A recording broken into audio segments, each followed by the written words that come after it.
Meron lang ako i-share sa inyo mga men, lalo na sa mga baguhan na hindi pa kabisado yung ganito. Kami hindi rin may kabisado to. So isi-share ko na lang sa inyo, baka mga sa susunod na araw, wala na ako, di ba? Hindi natin hawak yung buhay natin eh.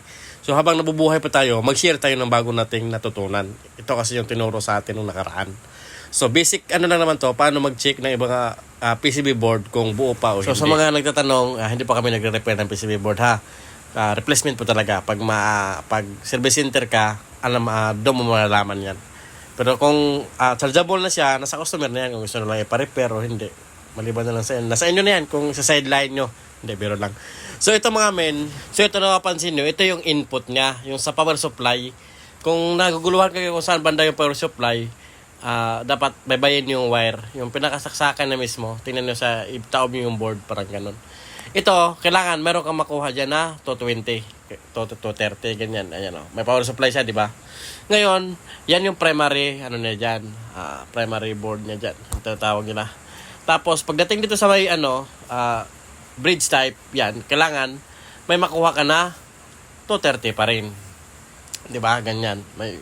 Ngayon, parang yan yung tulay from AC to DC. So may makikita kayo dyan na positive, negative. Ganito yung sign mga men. So ganyan yung drawing niya nung DC. Yan yung pagtawid niya, nagiging DC na siya. Yun ang sabi. Ngayon, may makuha ka dyan na 300 DC volts. Ngayon, may negative siya kasi baliktad yung test prod. Pero pag tinama mo yung test prod, halimbawa, nagkabaliktad kasi yung positive, negative eh. So ngayon, mawawala yung negative. Yan. Diba? Ngayon, sa mga split type, iba rin yun. Iba-iba yung design nila sa board. Sa mga split type, ganito naman yun ang itsura nun. Halos parehas lang.